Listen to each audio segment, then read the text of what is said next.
What's up, everyone? Welcome back to another week on The Final Points presented by Fantasy Points. You can get all our stuff on the website, fantasypoints.com.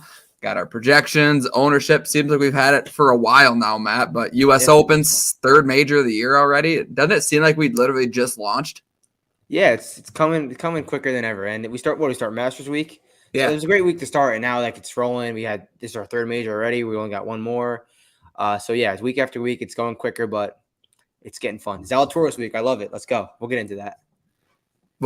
Yeah. We'll But we'll touch on the course a little bit like we do as always. The Country Club, Brookline, Massachusetts. Got your Boston hat on. Par 70, 7,264 yards.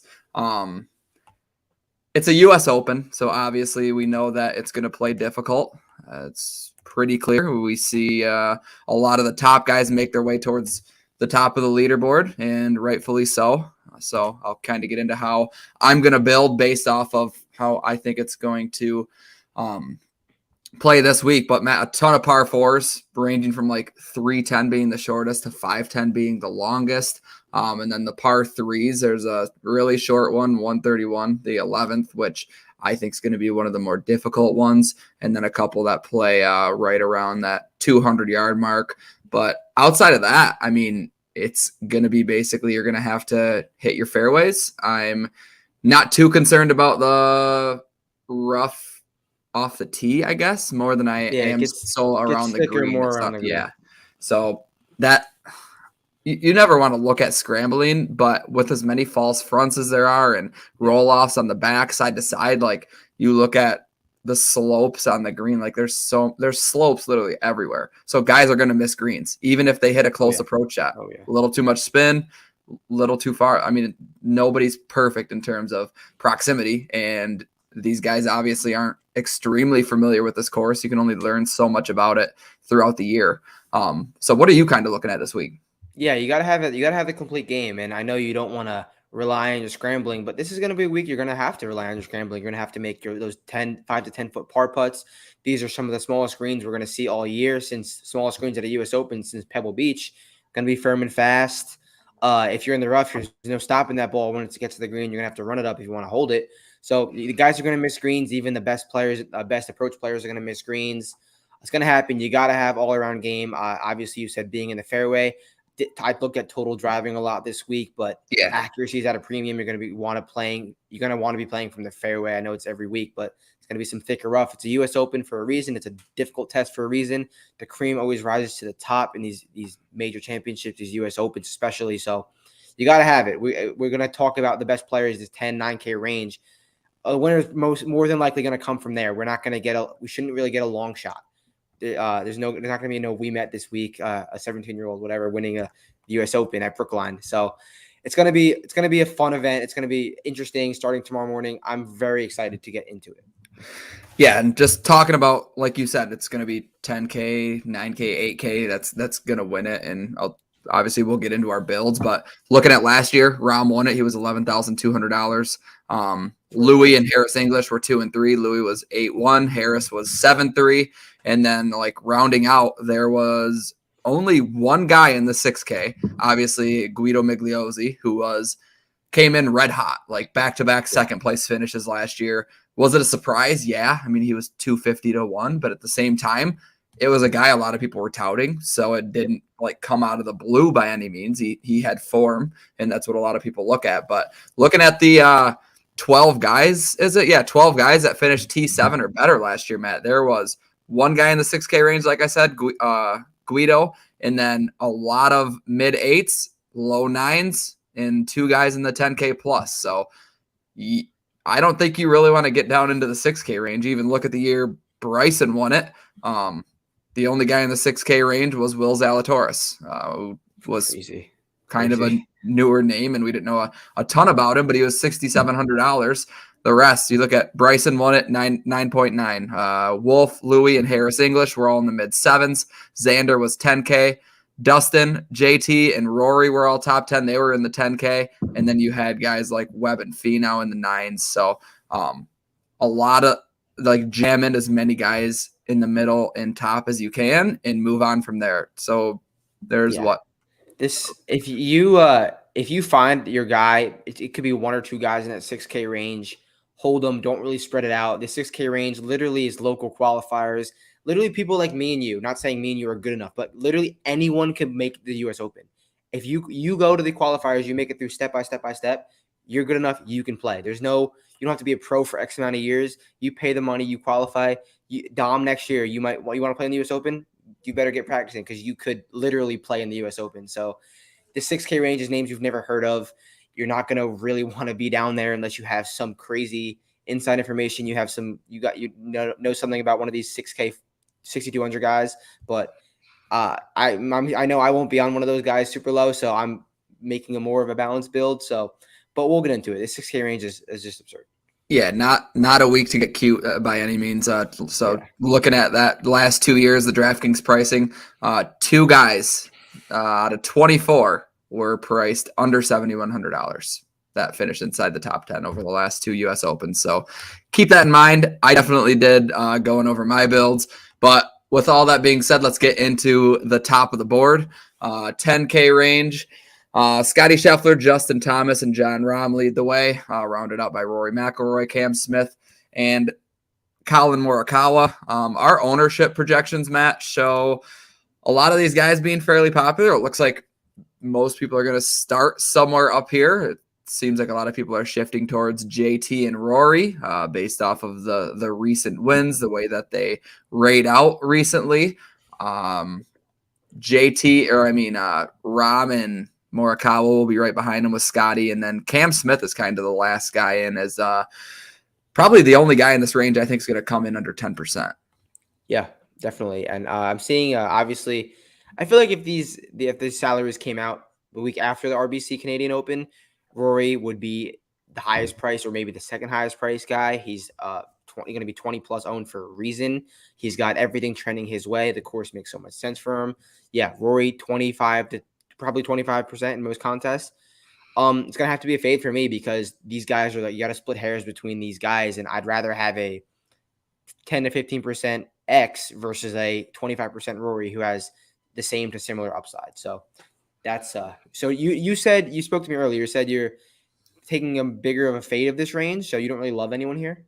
Probably the biggest fade of this range that I've ever done, I guess, that I can remember at least. I mean, there's usually one or two guys in this 10K plus range who I'll kind of mix in and out. And I know you do your 20 lineup build, but am I going to completely cross all these guys out? No. Right. The winner is probably going to come from here. Not probably. It's a big field and talented, but at the same time, like, I don't want to strap myself with my fifth and sixth guy in. And that's what it really comes down to. Like you said, with Xander versus Rory, you're saving $1,000 to $1,500 on some of these guys who have similar upside and have a legit chance to win. Like, we see guys climbing the odds board in the 9K range. Like Xander's 20 to 1 in places. Cantlay's 24 to 1. Zalatoris is in that range. So it's like, and Morikawa's in the 30s. Yeah, and outside of Rory's win last week, where he showed literally everything, like, there's no reason not to play Rory, but I'm not too thrilled with rostering any of these guys over 10K. Scotty's safe. Like, I will have some exposure to Scotty, but 11-3 really limits what you're able to do, like, on your last couple roster spots in. So, gun to my head, if I had to play one guy and one guy only up here, I think it's Justin Thomas. I like a lot of his proximity stats. I like just what he does across the board from what I'm looking at. I also don't mind John Rahm as a nice little pivot if he does come in around 10% there. Looking at guys in the top 20, say, in driving distance and where their accuracy kind of matches up, Rahm's like the only guy who's fairly accurate and still averaging over 310 yards with his driver. So I feel confident that Rahm's going to be able to do that, and that's kind of where I stand in this 10K. It's going to be a stay away for the most part. Yeah, so I know I spoke about last week how I went with very, very tight core in the 20 lineups. I'm doing that again this week. But last week Love I it. went with one. I think I went with one guy in the 10K range, and it was Rory. I had Yeah, it was. like I wasn't 100. He wasn't in 100% of my lineups. The other lineups he wasn't in were more balanced, but I didn't want to take a stand with just one of these guys because I liked so many of them. So I narrowed it down. I narrowed it down to 4, and then I was like, this is still too much. I had to narrow it down to 3. So I chose 3 guys. My exposure in this range, the highest exposure is Colin Morikawa right now at 40% of my lineups, Cam Smith 35, and John Rahm 35. Okay. So I didn't think I was going to get to Cam Smith this week. He didn't really model out for me at all, and the driver has been very. It hasn't really been shaky to say, but it's been. That's the problem. And we know at a Yeah. U.S. Open venue, you don't want to be playing out of the rough consistently. But we saw last PGA Championship, he led the field in tee to green. Led the field. If he does that again, he's winning this event. Like, I do not care. He is winning this event. And if he leads the field tee to green, he just took a half inch off of his driver. Is that the change he needs off the tee? Hopefully, because I bet him at 24-1 also. He just started my card. So I love Cam Smith this week. And then John Rahm, I know you said you like 2. I don't have to kill you with the stats on John Rahm. Maybe the best driver in the world besides Rory McIlroy. We know how good he is with his long irons, and his problem was with the short game and putting, but that is coming around recently. He went on like a 5-week stretch where he was losing like strokes around the green like crazy. But since then, since his match play, he's gained around the green in 4 out of 5, which is awesome to see. He lost a lot at the PGA, but he gained 2 around the green at the Memorial, 2 at Mexico, and then 2 at match play. So, Yeah. But before that, it was all red. So he's gained, and then he's gaining with the putter too. So I love John Rahm. He was the last guy that I didn't bet. It was partly odds too. I couldn't That's bet him fair. 15-1, but I really do love his chances to go back to back. I'm wearing my U.S. Open Torrey Pines shirt right now. Do I think he's gonna go back to back? Like, I think he could. I think his game is coming. I think his game is coming. So I know you're high on Rahm in this range, but really quickly I'll touch on Morikawa because I know you don't really have much to say about this range. Morikawa, I bet at 33-1. He was like the 3rd or 4th guy on my card, and It's a good number. That's why I bet it. I bet a lot of guys early, like the past few weeks, and I cashed out of a bunch of them because I just wanted to like monopolize these numbers, just build a card from there. So I still have the 33-1 on Colin Morikawa. He's down to like 25-30 in most places. More than like I posted the card. I really can't go back now, so I'm gonna ride it out. But he said he came out in his presser and saying how what Colin Morikawa is the king of the 3-yard fade off the tee, little baby cut, and it's butter, and he does it. But now he's not hitting it. He says he's having trouble with it, and he's hitting these baby draws. And the last time I almost said Miles Powell. I'm just thinking so fast. The last time Colin Morikawa admittedly said he was hitting draws off the tee was 2 Masters ago, I think, or 2 or 3 Masters ago, because he thought he had to draw it around Augusta, and he was horrible. So that's kind of nervous for me because I don't want Colin Morikawa hitting shots he's uncomfortable with. But he did miss the cut at last Memorial, but he gained two strokes off the tee.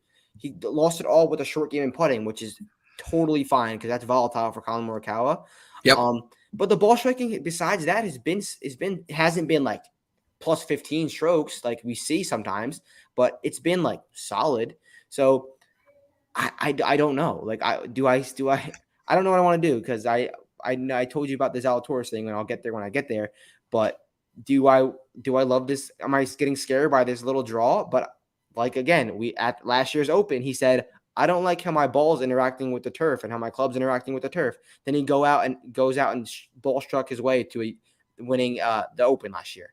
So you can only make so much out of what the guys said in the pressers, but I don't know. I think I'm just gonna ride with what I got. I think you ride with it, and I mean, talking about savings and value, you're getting Morikawa at 10,000 flat, Cam Smith 10.2. So I think it's good leverage with Cam Smith as well. I'm pretty confident he's going to be the lowest owned in this range, just because people probably don't love what they saw last week, but I don't think that was the course for him. Like I thought it was. I'm just glad he snuck through the cut line. But yeah, like I said, in terms of value, that's why I'm kind of Xing out this range, but staying towards the bottom like you are with Morikawa, Cam Smith, you're only talking about a couple $100 rather than thousands. So, And the ownership on Cam Smith was really what got me in because yeah, no one really will be surprised if he just he's one of the best players in the world. He's literally the sixth best player in the official world golf rankings. Like he could eat. And going back preseason, if someone told you Cam Smith wins a major this year, no one will be surprised if he wins a major this year. Like he has the game. We see it. But when his driver is hot, he's so tough to beat. His irons have gotten so much better over the past year, and we know what the short game and putting is. So the fairway is the X factor for Cam Smith. If he can consistently be in the fairway, I think the field is in trouble. agree. I agree with you. So that's your exposure. Ready to jump down to the 9? Nines. Jump down to the 9. So 9K range. Not gonna walk through it, but my exposure here, right now, and I'm gonna toy with it later because I always do after the show. But Shane Lowry, I have the most of. Shocker. Great price. Just a great price. It is. Matsuyama is my second guy in here, and then I'm talking myself into Dustin Johnson more and more. Leverage.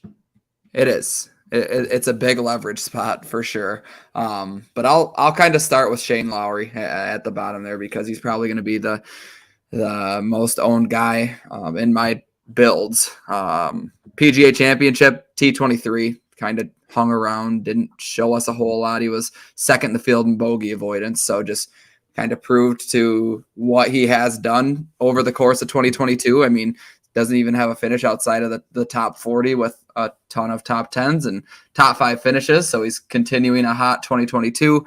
T10 last week at the RBC Canadian Open, where he was third from tee to green, sixth in ball striking. And then talking about the around the green, even when the rough gets thick. This season, I've said it for weeks and weeks now, but he's second on the PGA Tour in scrambling, just under 70%, which you're going to need here. It doesn't matter how high your irons are, how many greens you're hitting, or where you're putting the ball. You're going to find yourself rolling off these greens, and there's no one else I would rather have around the greens than Shane Lowry. So that was a big thing for me. I think he's just about as safe as it gets. Obviously, anything can happen at a U.S. Open.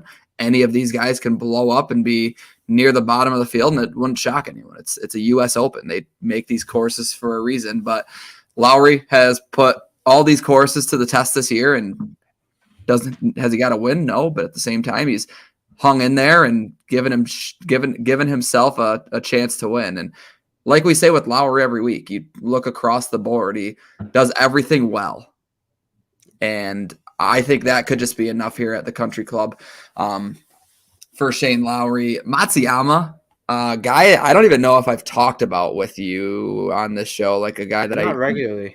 He's been weird recently, like withdrawal, disqualification, miscut. Like he's been kind of going under the radar.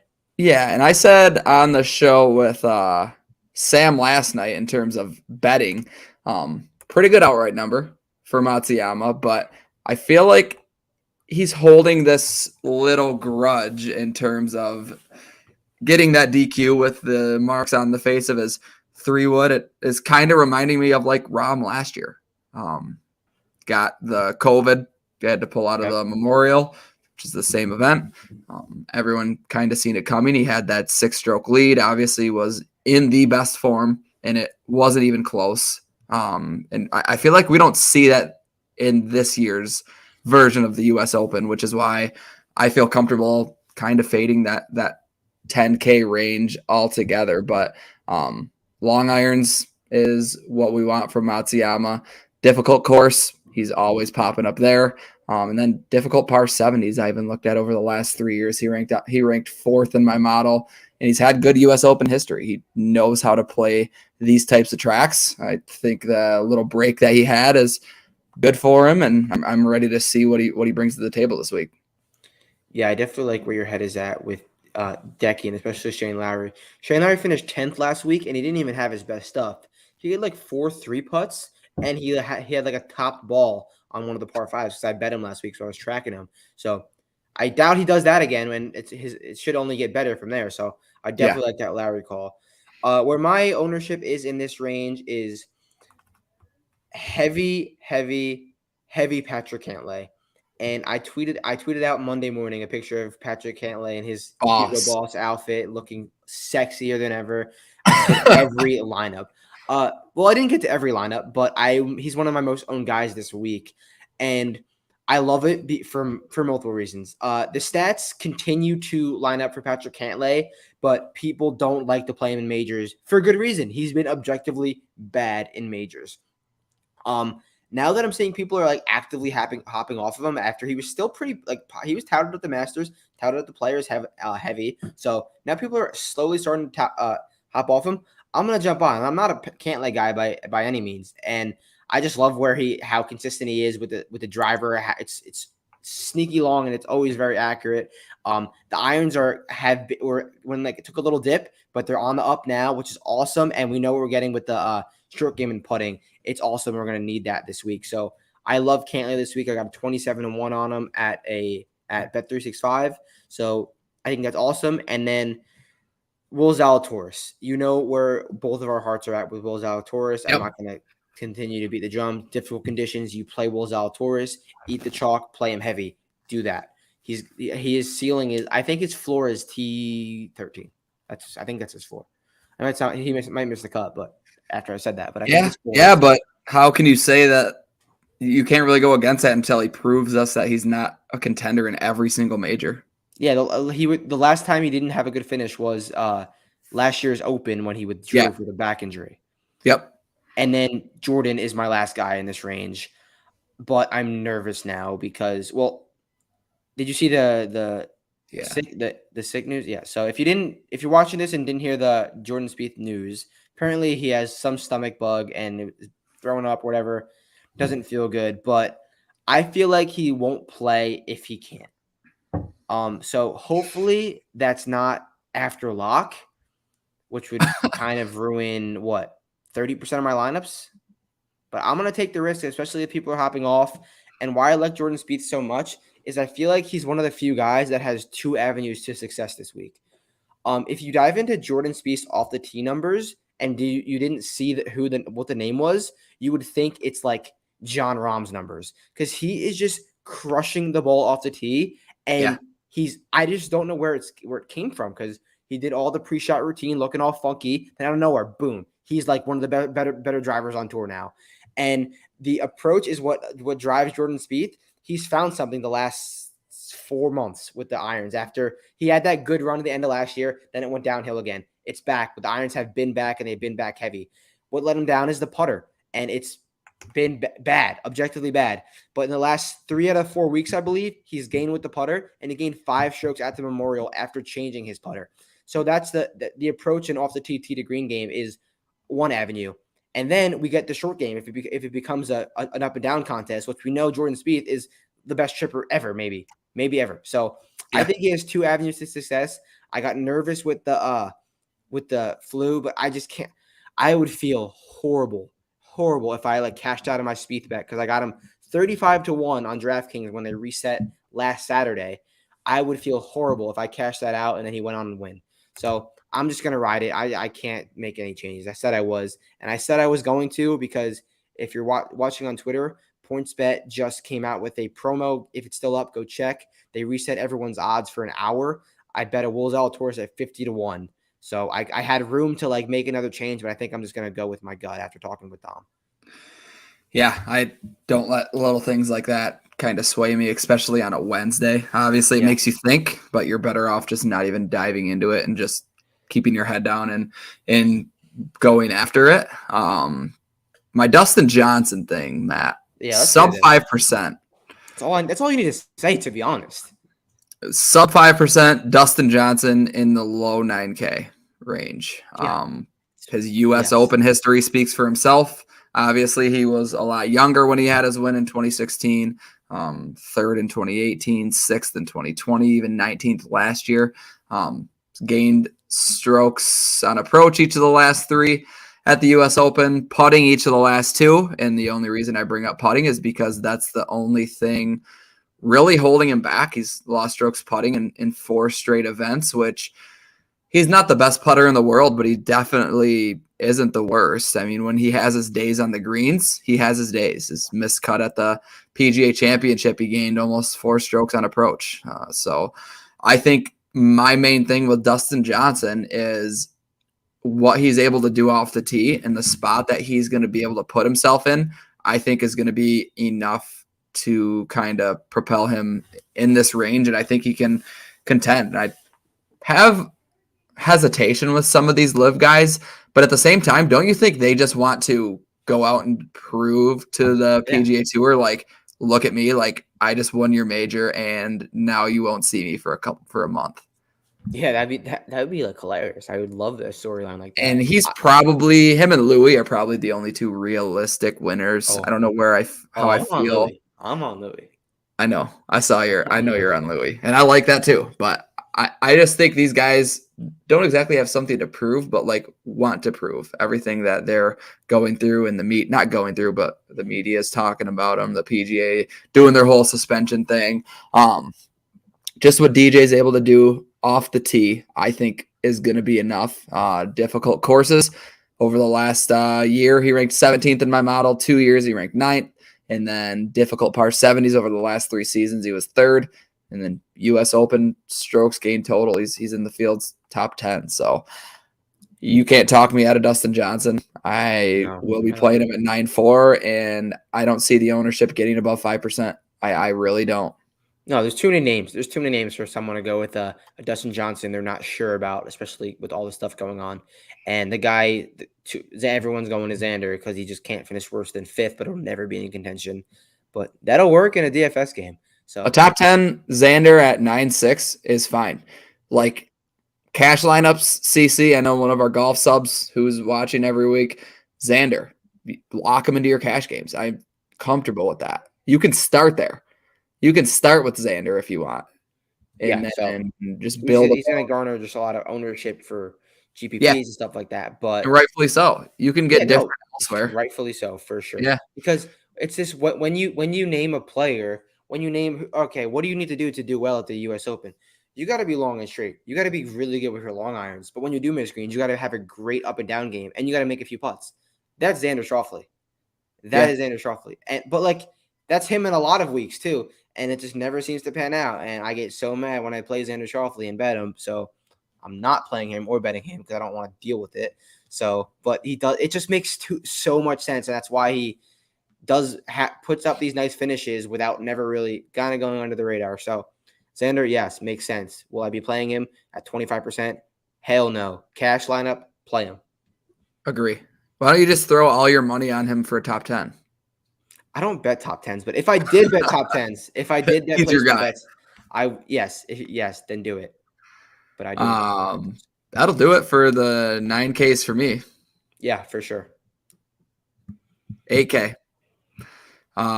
Fade for me.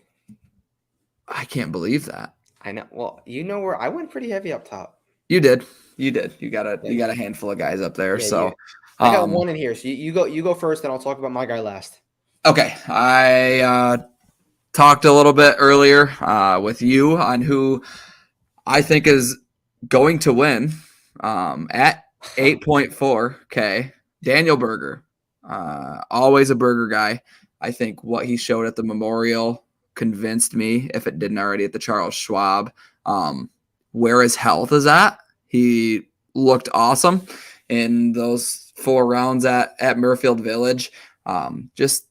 I tweeted it out earlier today, but I looked at scrambling on these open type championships where their thing is keeping the rough long. And I tweeted it out earlier. Like I said, the 2021 Open Championship, #1 in scrambling, which that wasn't that much of long rough. It was more of a link style, but still, if you were far enough off, there was some thick stuff, as there always is. And then the 2021 U.S. Open last year, 3rd in scrambling. So top 3 in the 2 Open Championships when it comes to scrambling. Being able to get out of this thick rough is going to be extremely important this week. I think I like where Berger's at in terms of that.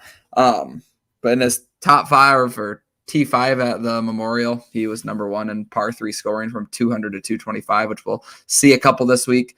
third in strokes gained putting, good seeing his putter going. And then over the last 3 months, third in proximity from 150 to 175, where I think that he's going to live this week. Like a lot of guys are probably going to be in the 125, 150 range, but I think a majority of the field is going to see a lot of approach shots from 150 to 175. Just looking at the flyover, it seems like a very popular spot off of a lot of these fairways in terms of like your second shot in on a par 4. So I like Berger a lot. The discount is unreal. The ownership, though, Matt, shows sub 10% just about everywhere you look. I don't see it. I really don't. Would you think people are going to go to him? I think people are going to go to him. I think I've heard enough today of people throwing his name out there that it's not going to get to 15, but I don't think it's going to be sub 10. No, I think he's going to. I think he's going to be like one of the lower guys in his. I think he's going to be like 9-10. I don't know. It's going to be. Sam Burns helps him a lot, and Fitzpatrick helps him a lot because a lot of people are going to go to 8-5, 8-3 with those two guys. Can't make the case against either of them really, but I think a lot of people are going to go to those guys. I'm going to have some Fitzpatrick, like I said. Guys are going to go to Neiman too. He's been popping a little bit. Yeah. In models. Yeah. It just seems like a lot of these majors, even after his win, like closer towards like the Masters when he got his win earlier in the year, he was more towards like that 8 to 8-2. And it seems like he finally got a price increase. I think that's the only thing that might hold some people back if Lowry's ownership gets up there. But I think it's an extremely fair price. You can't really talk down on that. Brooks and Horschel are mispriced in my opinion, which will drive their ownership down. You won't be able to do anything to convince me on those guys. But who's your guy before I get towards the bottom here? So I originally faded this range completely, went straight to 7K because I went like with a decent amount of guys up in the 10 and 9. But after like looking and realizing that I left a lot of salary on the table. There was a few lineups I had like $1,500 to play with, which don't be scared to do that. You like your guys. Doesn't matter what the salary is. Optimal lineup sometimes costs $4,700, $4,600. So don't be scared to leave salary on the table. But I had some left over. I went back to look. I didn't mind adding one more guy. And I went with Tony Finau. And I'm not a Finau guy whatsoever. But looking into his numbers and results, I really do like where he's priced for sure. Second place finish at the Canadian, 4th at the Schwab, 30th at the PGA Championship, 2nd at Mexico, 41st at Wells Fargo. That's solid. And he's been putting like crazy. He's gained in 5 out of 6. Actually, make that 7 out of 9 strokes gained putting. Awesome. We know the ball striking is going to be amazing, long and straight off the tee. And he's gained around the green in 1, 2, 3, 4, 5 straight. So, and he's trending, and the results are there. And the good thing about Tony Finau is I didn't bet him outright at all. He's just in DFS. I don't care if he backdoors the top 3 finish. That's going to be awesome for me because he's top in my 10. Lineup. Anything, yeah. So, but I'm just saying because Finau always backdoors those literally second places. So he does do that for me this week. That would be awesome. So, yeah, I went with Tony Finau as my only guy in this range. If I had to add someone else, it would be Berger, like you said. I can't get with that narrative play, Matt Fitzpatrick. Even though he is a course fit, I really do think he's a good course fit, but everyone's on him because of the Brookline stuff. But I'm just not going to do that with all that ownership. I like, and it's 8-2. I'll take that 8-2 Finau all day. All day. And like I said, I was looking at the difficult par 70s. So some of these shorter takes the par 5s out of play for the most part. You wouldn't peg Finau as being one of those guys. In my model, he ranked 2nd over the last 3 seasons on those types of courses. So that was interesting. And then scrambling in long rough last 12 rounds, he was also inside the field's top 10. You mentioned the around the green game, taking a turn for the better. That's what was really holding him back early in the year. Yep. He lost on 7 straight and then has now gained on 5 straight, which keep going in the right direction, Tony, because I like where it's going, obviously. He was 14 under in the last 2 rounds last week. Talk about a backdoor second place finish and then T10 or better or top 10 in 2 of his past 4 U.S. Opens. 2 missed cuts, but that's kind of the type of guy he is. T8 in 2020, solo 5th back in 2018. So last 3 months, Matt, number one in my model. Wow. And that's I love to hear that because I wasn't that deep into him with the model and stats wise. So that makes me feel a lot better. He will garner some ownership. I'm seeing like 12 to 13 to 15. So that's which is fine. I'm not too worried about that. I went with him. I have him about 20% of my stuff. So I'm not crazy overweight Tony Finau. And I didn't because I just originally faded this range to begin with, but I just wanted to get some liability. I didn't want to go to that 8-3 Sam Burns, who's getting all the ownership, but he's been objectively bad in all the majors he's played for the most part. And not only that, I just feel like this does not seem like a Sam Burns track. I agree. He's great in the like I mean he can play on tough courses, but he's great in like minus 15 events. And we saw him last week, but which is scary because we saw him last week not have his best off the tee week, and he crushed it on approach, by the way. Crushed it on approach.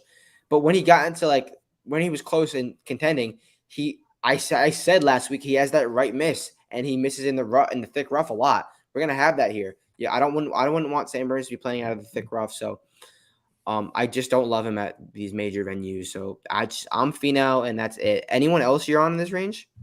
Don't say Hatton. I was just gonna say, I feel like I have to throw a FOMO Hatton lineup.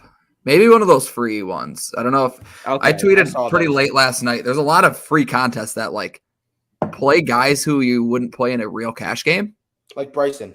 That's what I did. I actually didn't do Bryson there, but there's don't do Bryson. He's literally missing. There are 4 DraftKings tournaments that have at least $5,000 worth of prizes.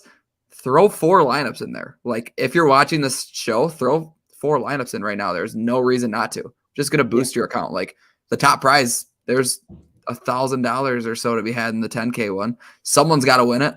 Why not fantasy points? The final points. Why not one of us? You know? Yeah. So no, outside of that, Cam Young a little too pricey for me. I love fading Cam Young when he gets a little. Oh, when he gets there's this no. high Do we love anything more than that? Dude, last week or no Memorial? Wait, was that last week? No, 2 weeks ago. Whatever. 2. He was so chalky, and I was like, just I cannot wait to fade him. But he did get off to a good start, and then that Sunday round, he shot like 45 over par on Sunday. But I love fading Cam Young, but he is winning the Travelers. I just forgot to tell you he's winning. If he's playing, I don't know if he's playing, but he's winning the Travelers. He plays everything. He's a rookie. I've been saying it since I went to the Wells Fargo and I watched him on the range. I watched this man take like 25 straight 100-yard wedge shots, and he did not miss by a foot of his target. So he's winning the Travelers. All right, that's for next week. On to the 7. Yeah, 7. All right, like basically the 6K. This is the last range. This basically is going to be the last range. If you're watching this show, we'll throw some names out in the 6K. So I'll talk about this. Obviously, I talked about fading the 10K. That typically means, and you can kind of put 2 and 2 together, but I'm not going to get to the 6K unless I have like I don't think at all, unless I have a couple guys in the 9s and then upper 8s where I have to throw, say, 67, 68, 69. But looking at like being realistic, I talked about it at the top of the show. 2 guys out of 24 that finished inside the top 10 at the U.S. Open over the last 2 years were below $7,100. Guido and I think Zach Johnson What's Guido price this week? Like 6? He's got to be below 64, right? For good reason, because Guido's 66. He's been playing very bad, though. I know he had one decent result recently. Like, outside of that, like, miscut every single week. Bad. Don't play Guido.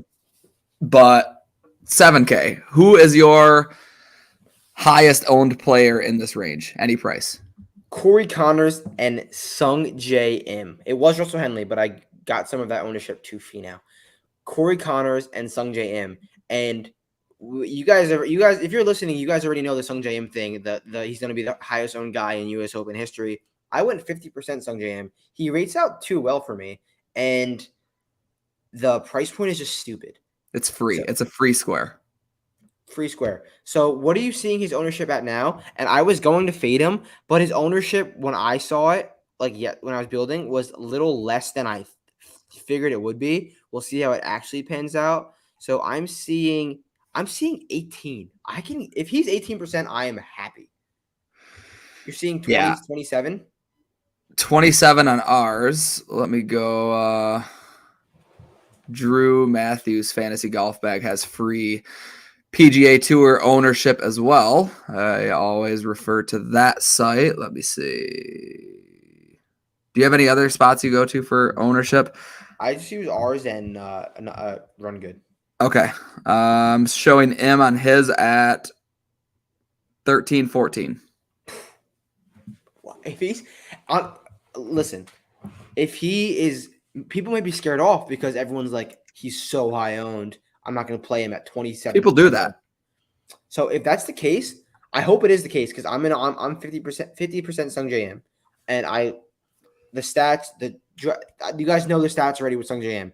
I think he is going to be a like reverse sneaky play because everyone is saying don't play him because he's 2 ownership, and then they're going to get off of him. So it's the reverse thing. I'm in on the reverse Sung J M, and I know you are too. So let's rock. And I tweeted at our graphic that our producers made that were awesome today. I will play Sung JM at 107%, let alone 27%. I don't care. I will match the field. 50%, you're going to be double. Okay. I don't care how many people play him. Like $7,600. Just like the visual of looking at your 6 guys in your lineup, seeing Sung JM there is just, you would assume he's another high 8, low 9K guy. Yeah. Like when you like see all the guys. Oh, I got Cantley, Torres, Ram, Sung Jae. How did I fit him in there? Oh, because he's $7,000. Like, yeah, easy. And I don't know who's responsible for this pricing either, because it's like the form's not bad. He withdrew from the PGA Championship because he had COVID-19, like 4 straight top 25s. Most recently saw him at the Memorial where he finished T10, number 1 in the field. To be 86 and the intern messed up. He might have been. That could be it. But the Memorial, Matt, T10 was 2nd in ball striking, led the field in par 4 scoring, and he was also number 1 in par 4 scoring from 450 to 500, which we see about 8 holes get to this week at the Country Club. So Sung JM, I cash Xander Sung J. Lock him in, CC. Lock him in, Xander. Yes. And play him in your GPPs too, because I like. You can get different in other ways. Play Cam Smith with Sung Jae. Yeah, that's what you have to do. But if you're worried about Sung Jae's ownership, feel free to fade him because I don't want that many people to have him. Yes, and so this is actually my biggest range, like for guys, like amount of guys I have in this range. I have 1, 2, 3, 4, 5, 6 guys alone in the 7K range, and I did that because I faded the 8K range. I'll list them out real quick and then give quick pointers. So Corey Connors, he's my 50% complete tee to green game. We saw him have he had a ceiling week last week at the Canadian Open, strokes gain wise, and we gained like 6 strokes on the greens, and he was just overshadowed by what Rory and Finau did. Rory and Finau gained 20 and 18 strokes at the field, which is absurd.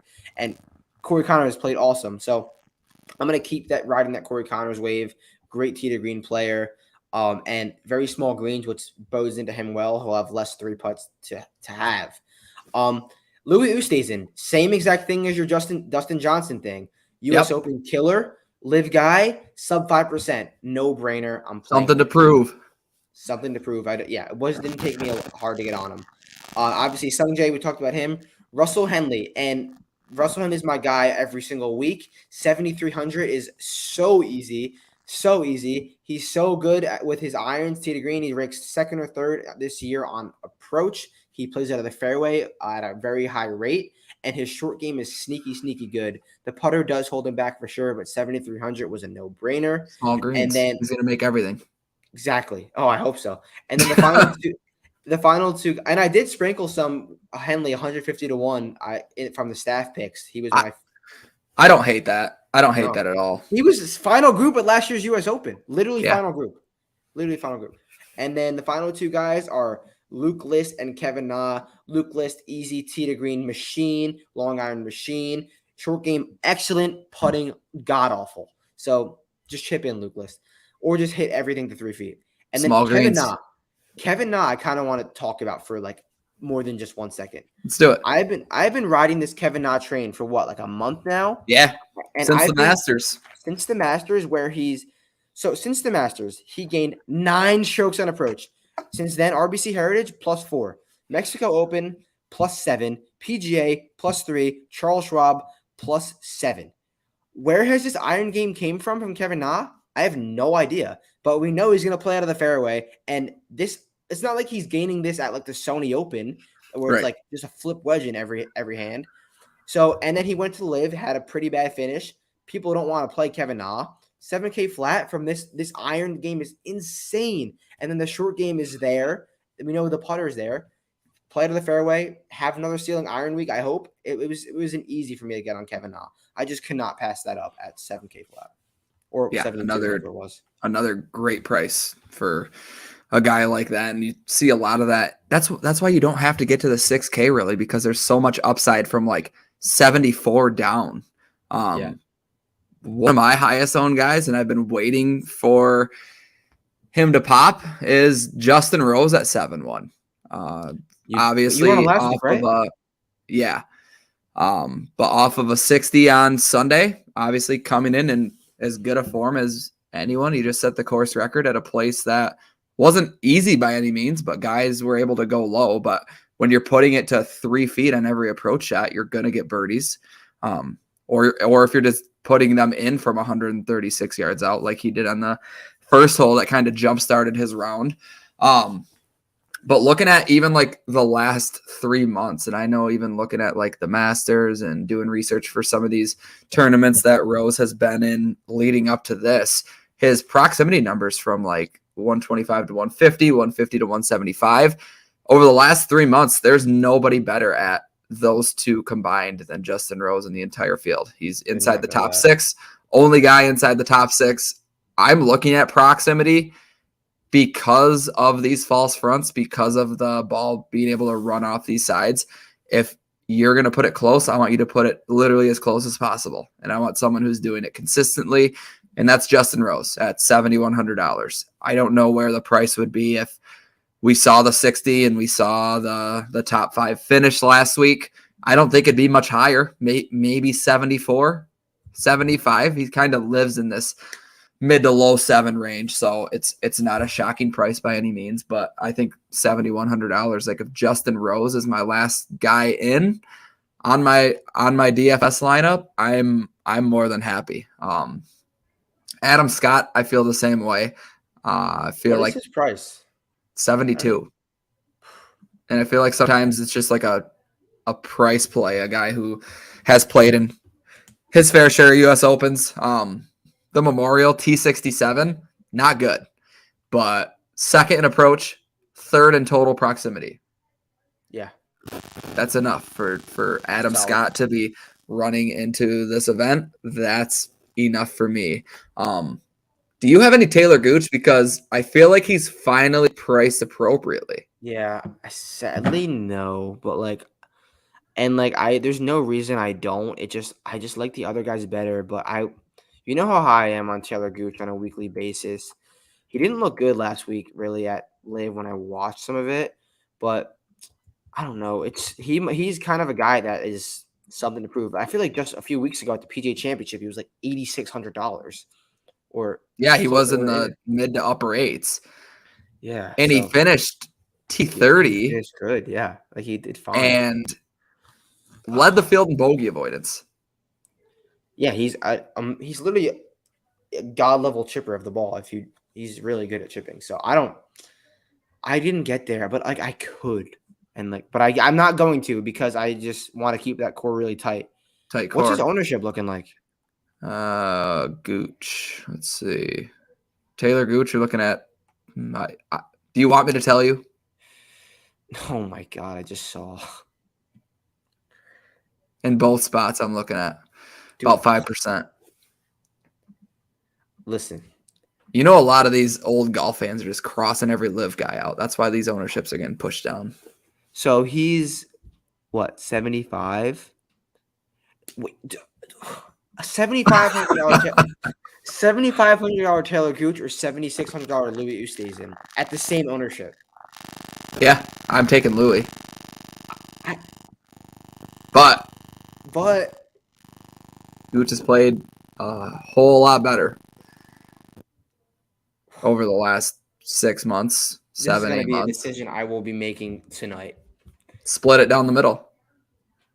I'm going to tweet. I'm going to make a poll on Twitter, actually. That's a good call. But Sungjae. But Sungjae, yeah, over everyone, obviously. Henley, I'm with you on.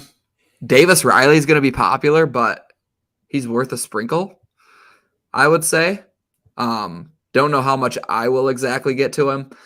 Webb Simpson, I found myself pushing into a couple. He did rate out for me in a couple spots. Another guy who just looks good on your lineup. These par 70s a little shorter. It's kind of Webb Simpson's jam. He's shown us a little bit as of late. Seamus Power, 27th at the Masters, ninth at the PGA, two Complete majors. bag. Complete game. He has Made the cut in both. I mean, you look at this third place at the Sony. Heard Pebble Beach get thrown around this week. I feel like a lot of people like to go to that, but ninth at Pebble. It seems like some of these harder tracks, some of these tighter tracks, he kind of comes alive and miscut at the Memorial. Lost 4 strokes putting. Everything else was fine. That is not Seamus Power's game. Just 4th worst round ever. And let me be the one to tell you that there's been some really bad Seamus Power times, and I've been through a lot of that because I have him in my season long when he was a rookie and whatnot. There's been some low moments, and he doesn't putt that bad. Yeah. I would expect that to continue. I like Seamus Power. I don't think he's how much ownership is he even going to get? Yeah, 6%. People He's aren't not going gonna be go to he's not gonna be Power. owned. I love Seamus. And then last guys, both on my season long, Mito and Wise. I'm going to have a decent amount of both. Wise should be very chalky, I believe, right? Yep. No. I'm saying 8. That should 8 to 12. I feel like he'll sit around 8 to 11. I honestly thought it was more. So yeah, that should be Mito's the fine. same. They're both Yeah. going to be fairly chalky for this range. That's fine. But I'm fine with it. Yeah. So 6. You have no one in the 6K at all. I have names I can spit out. Yeah, let's hear him. So if I have to get there, Molinari, I think he showed some life at Memorial with a T26, was second in par 4 scoring. Victor Perez, 6,800, made 4 straight cuts on the DP. 9% owned at that price point. Yeah. Win at the Dutch Open, where he was 3rd around the green, 4th off the tee. Had to do some diving to get some DP World Tour in tournament stats. Not exactly. It's actually pretty easy to find, but it's just unconventional for me. But T3 last week at the Porsche European Open, played 12 PGA Tour events last year. Thanks to him being inside the top 50 for a good portion of that, which got him into a lot. And then a couple Corn Ferry Tour guys. We got Taylor Montgomery at 64 and Harry Hall at 64. Harry Hall, I like that. He's a vibe. Just looking at him, he literally looks like Bryson. I do like that. So my guys in the 6K range that I'm on in most of my lineups when I went heavy in the 10K range, $6,800 Lucas Herbert, as I'll say Lucas Herbert, and Denny McCarthy. So Lucas Herbert, he was around the green 13th, god. 13th at the PGA Championship, and he gained 9 strokes putting. But when you look at his numbers, he ranks 16th on tour and around the green. He's just amazing around the green, and it's one thing when you just pop around the green, but it's one thing when you're good at it, and that's how you score. So that when conditions get tough, I like that. And then Denny McCarthy, similar to Herbert, but more with the putter. He's going to be playing out of the fairway pretty consistently, and he's not going to hit a lot of greens, but he's going to make those 6-foot par putts. So I like Denny McCarthy. He's gained too many strokes putting the last 10 weeks. It wasn't these guys aren't even owned at all. It's not like you get those chalky 6K guys. So Yeah. I'm going to go with those 2 guys in both of my lineups, and I'm not going to try to get cute and sprinkle a bunch of them. I'd rather hopefully these 2 guys make the cut. I'll be very happy. Can you imagine if Herbert could hit fairways and greens? He did Nobody would last year beat at him. the Travelers. He's sick. He went on a run at this time last year. He was in contention at the Travelers, and then like 2 weeks after that, he won the Scottish Open, I believe, or one DP event, and then he won again over Bermuda. the swing season. Yeah, so I like Herbert. Great And still player. very young. I used to get him confused with, I think, another Herbert, but I always thought it was Benjamin yeah. Herbert. But Herbert's still fairly young. First year tour card holder. I think he'll keep it heading into next year. He's had good enough finishes. Then I got to bring up my guy at 6K flat. If you're doing stars and scrubs, which I would not recommend. Keita Nakajima, 6K, 249th in the world, #1 amateur. T19 after the first round of the Masters, his first ever major. And he's also qualified for the Open Championship if he doesn't turn pro prior to that date. So why would he? I mean, there's no reason. It's in 1 month. What's he going to miss out on the Detroit and Midwest swing? Like, he has no reason to turn pro. He has a ticket in his hands to the Open Championship. Michigan. You can't shit on Michigan like that. I know. But I'm just saying, these events aren't relevant. You can wait a month. I think he's going to be a presence in the fall. I really do. He's already team TaylorMade. People know of him, obviously. A lot of the top AMs are there for a reason. And I remember following him on Thursday of the Masters, and he impressed me. I didn't get to follow him he almost shot an 80 on Friday, but it's your first major. You're 21 years old. No one expects you to finish top 10, let alone make the cut. Just seeing that he was quote unquote in the mix was enough for me. And if you're giving me the #1 amateur in the world at $6,000, I'd rather do that than some of these dart throws at 65, 64, 63. Local qualifiers you never heard of. I totally agree with it. Some of these guys are getting priced in like 62, 63 for absolutely no reason. Yeah. Oh, and by the way, sorry about that Goddard up call last week for everyone listening. I had no idea he was touted up and talked about on a higher podcast and platform than we have.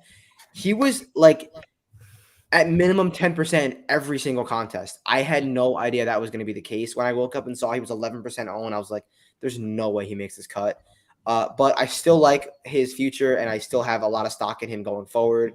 But I did not realize that he was going to be chalk 6K of the year. So sorry about that. Nothing you can do. If I'm playing this week, go for it. People can talk guys up, and that showed it firsthand. Yeah. That's like one of the craziest DFS things I've ever seen in my life. So let's not go through every range. Top 3 guys in terms of who you're going to play in terms of ownership. Okay, Go. My top 3 guys, I have Denny McCarthy is actually in 60% of my lineups. Okay. And then in the 7K range, my top guy is Corey Connors. From there, 9K range, Will Zalatoris. I got Daniel Berger, Shane Lowry, Hideki Matsuyama. Simple as that. Want to do a quick side bet? Quick side bet, yeah. Let's go. We skipped it last week. We had a lot going on. Let's go $6,800 to $6,900. Well, no, your guys are in that range, aren't they? Where is McCarthy's 67? 67. Let's pick a guy.